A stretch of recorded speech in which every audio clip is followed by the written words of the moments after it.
We did it, y'all. Season 1 is a wrap, and we have 20 episodes under our belt.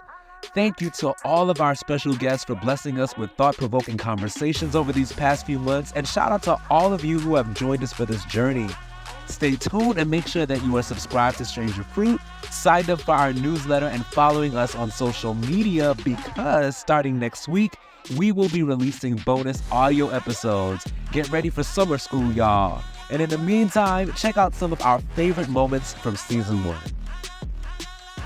Activism has become a cash cow for a lot of people.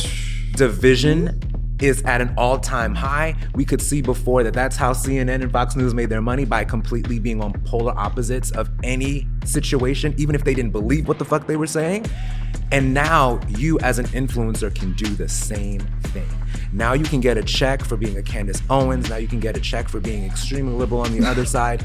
And you can become a millionaire from being divisive. So a lot of what we're dealing with is foolishness.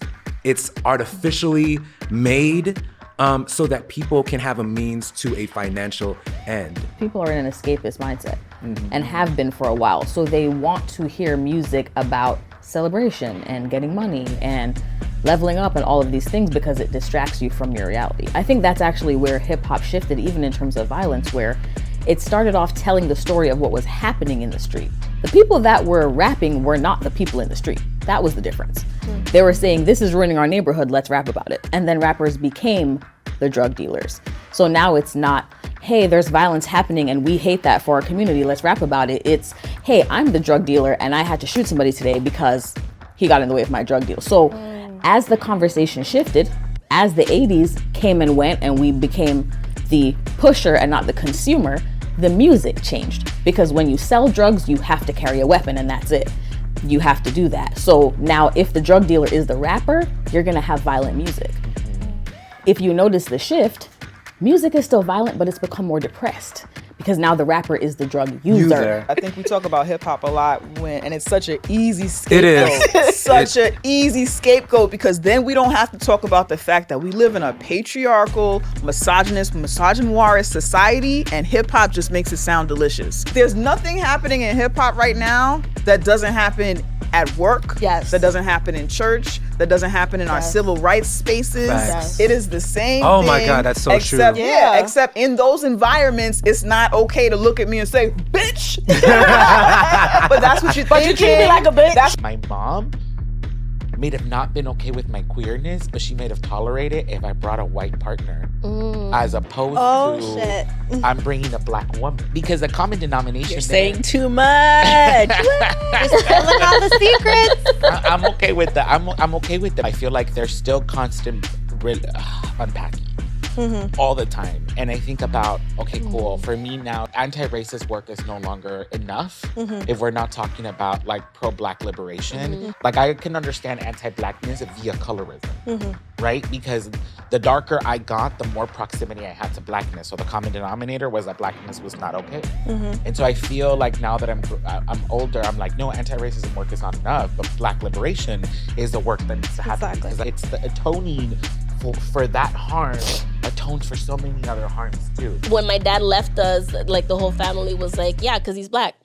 Wow. Like there was already like this negative connotation and perception of like, yeah, you don't date black men, and this is what happens when you have babies with a black man. So it was like we felt like a disgrace, you know? And so, you know, even my mom felt like she made a big mistake for, you know, falling in love with the black man. And so there was this constant self-hatred growing up. So I hated being in this body and in this skin, you know, and I found myself trying to fix myself in many ways, like, you know, accepting like that, or trying to be white without knowing it, or being closer to whiteness without knowing it, and noticing that I'm missing out on myself. You know, I'm missing out on the magic that I bring and the medicine that I bring. And so that started very little by little, but recently I had that moment like, fuck, I need to be with this for a moment, because then there is no forward without grieving that. Yeah. You can definitely tell my son is, you know, biracial. And they always say, well, he's like Visa, he's accepted everywhere. But I have to tell him, I raise him in a way to let him know you're gonna come in contact with people that look like your mother. And they're not gonna like you. They're gonna be on guard because they're not gonna trust you, because they're gonna wonder whether you think you're better than them, because you do have light privilege. So I teach him, I have those conversations with him, but he also already recognizes just from the melanin in his skin that he's kind of the white boys in his school kind of treat him a little differently. Also what he sees in society is that just a little bit of melanin can get you in trouble with the police, or just a little melanin, someone's following you around the store. If you're thinking about getting into an interracial relationship, or if you have an interracial child, stop hiding from the conversation. Stop. Make it happen. Talk to them, have empathy, ask what they're experiencing at school, how they feel when they see images of black men dying at the hands of police when their dad is white and their mom is white. Stop doing this colorblindness. You are hurting your children. If we really want to move forward as a black community, we also need to meet hood niggas where they're at. And what I mean by hood niggas is people who have not gone to academia. We're missing that group. We're missing the dope dealer. What do they think about going to therapy? What do they think about sexual assault? Kendrick touched on that album. Niggas in the industry have faced sexual assault. That's the first time I ever heard an artist, a black artist, say that.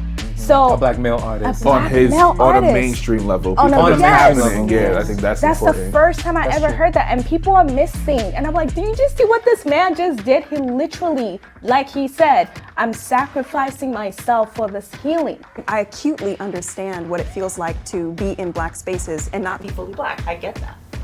I feel that I am trying to highlight the factual, statistic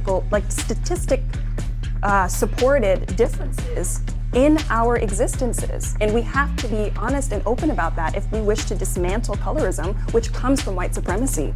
And I will say that as a black person, as black people, we have had our humanity dismissed.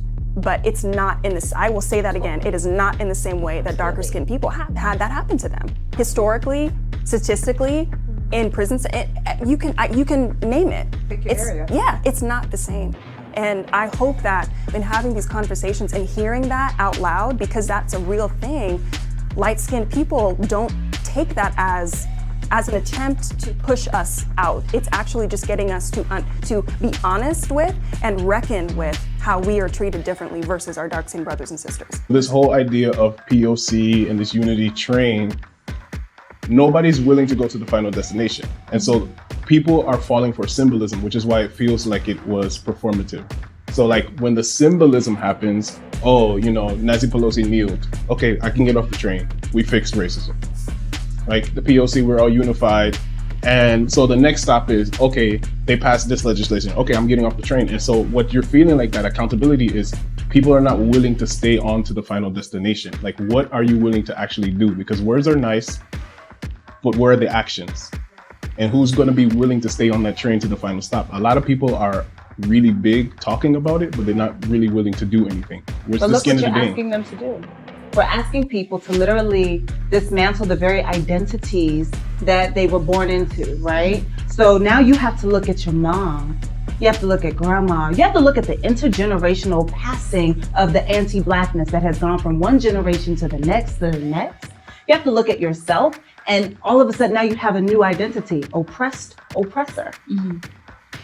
How many people are ready and willing to contend with that particular identity, right? Because that still requires work, because in acknowledging that you are an oppressed oppressor, you're acknowledging that you have something to heal from, but that you also have work to do so that you don't harm others.